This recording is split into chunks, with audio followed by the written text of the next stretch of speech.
और breaking news, Ukraine से जंग के बीच रूस का बहुत बड़ा मूव।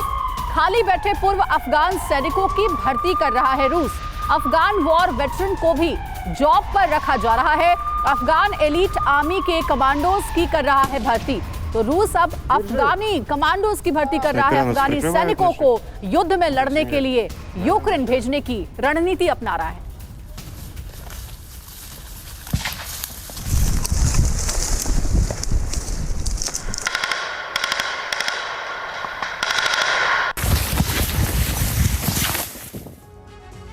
तो देखिए, खाली बैठे जो अफगान सैनिक हैं उनकी भर्ती कर रहा है रशिया। पिछले दिनों यह खबर सामने आई थी कि सैनिकों की कमी हो रही है। रूस के लिए लड़ने वाले सैनिकों में वो जज्बा, वो हौसला नजर नहीं आ रहा है। और अब यह जानकारी सामने आई है कि अफगानी सैनिकों की भर्ती कर रहा है। वॉर वेटरन जो पुराने हैं उन्हें रखा जा रहा है, इस जंग में भेजने की जा रही है। बिना कुछ खर्च किए अपने किचन से होम बेकरी बिजनेस करके 40,000 रुपए महीना कमा रही हैं। आपको भी ये करना है तो फ्रीडम ऐप को अभी डाउनलोड कीजिए। तैयारी, इसके क्या मायने हैं? ये दरअसल बहुत बड़ी खबर है कि अफगान कमांडोज रूस के लिए लड़ेंगे। हालांकि इससे पुतिन पर दिख रहा दबाव भी बिल्कुल साफ नजर आ रहा है। पता चल रहा है कि इस वक्त रूस किस कदर प्रेशर में है। बहरहाल इस बड़ी खबर से जुड़ी और डिटेल समझ लेते हैं और उसके बाद अपने खास मेहमानों का रुख करेंगे। पुतिन के लिए लड़ेंगे अफगान कमांडोज। हैरान करने वाली खबर ये नजर आती है। तालिबान राज में बेकार हो गए अफगान सैनिक अब रूस के लिए जंग लड़ेंगे। उन्हें किया जा रहा है तैयार। यूक्रेन से लड़ने के लिए अफगान सैनिकों की रूसी फोर्स में की जा रही है भर्ती। ये बड़ा मूव रूस का नजर आया है। Afghanistan elite national army commandos को भर्ती में बाकायदा तरजीह दी जा रही है क्योंकि उन्हें युद्ध का लंबा एक्सपीरियंस है। अमेरिकी सैनिकों की वापसी के बाद ये कमांडोज फिलहाल बेरोजगार हैं। इनके पास कोई काम है नहीं। 20 साल अमेरिका और अलाइड फोर्सेस का हिस्सा रहे हैं ये कमांडोज, जिन्हें अब तरजीह दे रहा है Russia. In US trend Afghan commandos की संख्या 20 से 30,000 बताई जा रही है, जो अब जंग में रूस के लिए लड़ने को तैयार नजर आ रहे हैं। एसपी सिन्हा साहब, एक छोटा सा रिएक्शन इस पर आपका जरूर चाहूंगा। अफगान सैनिक रूस के लिए लड़ेंगे तो किस जज्बे और किस हौसले से लड़ेंगे, और ये क्या वाकई रूस के कुछ काम आएंगे? देखिए, मर्सनरीज हैं, पैसा देख के नाचने वाले सेना है जो अफगान हैं। मुझे ये नहीं समझ में आता है कि रूस की रेगुलर आर्मी कहाँ है। ये मुझे पूरे मतलब 24 फरवरी से मुझे ये समझ में नहीं आ रहा है रेगुलर आर्मी कहाँ है। स्पेशलाइज्ड ऑपरेशन कहते हैं, फिर वो जो उसका जो सीक्रेट ऑर्गेनाइजेशन है, जो उसको बिजनेसमैन है, उसके माध्यम से ट्रूप्स मस्टर करते हैं, रिजर्विस्ट को कॉल करते हैं। और तो मुझे रेगुलर आर्मी नहीं दिखाई दे रहा है।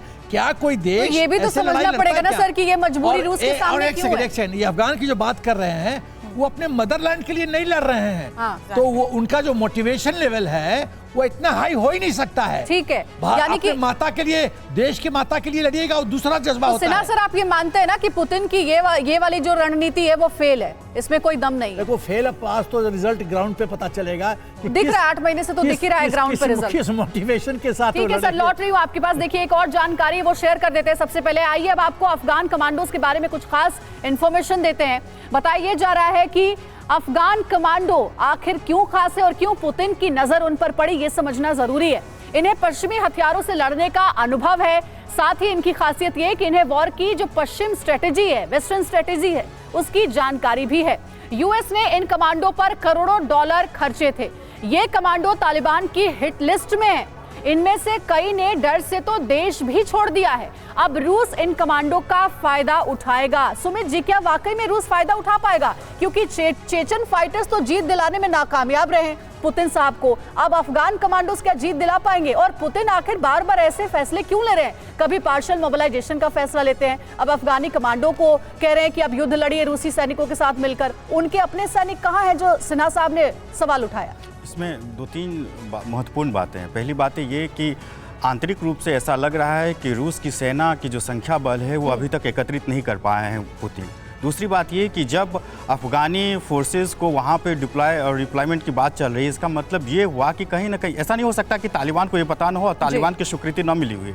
बात सिर्फ यही नहीं रुकती है, इसका मतलब ये भी है कि पाकिस्तान और चीन ये भी इस मामले में कहीं ना कहीं संलिप्त है और इस तरीके का कोई ना कोई एक माहौल बनाया जा रहा है। और इन सब के बीच 25-30 हज़ार की संख्या से कितना कुछ बदलाव पुतिन ले पाएंगे अपनी वार नीति में, ये एक बड़ा प्रश्न है। और इससे यही दिख रहा है कि कहीं नहीं कहीं वो एक ऐसी समस्या से जूझ रहे हैं जहां पे उनकी स्थिति बड़ी नाजुक होती जा रही है। संजय से बहुत छोटा सा रिएक्शन इस पर जल्दी से, उसके बाद ब्रेकिंग लेनी। इसको देखिए, इसका एंगल से, किसी भी एंगल से आप रूल आउट नहीं कर सकते। निश्चित रूप से बात मान के चलिए कि तालिबान ने अमेरिका के खिलाफ लड़ाई लड़ी है, तो एक सेंटीमेंट जरूर है कि अमेरिका को कहीं पर भी बढ़ते हुए को उसको डिफीट करना है।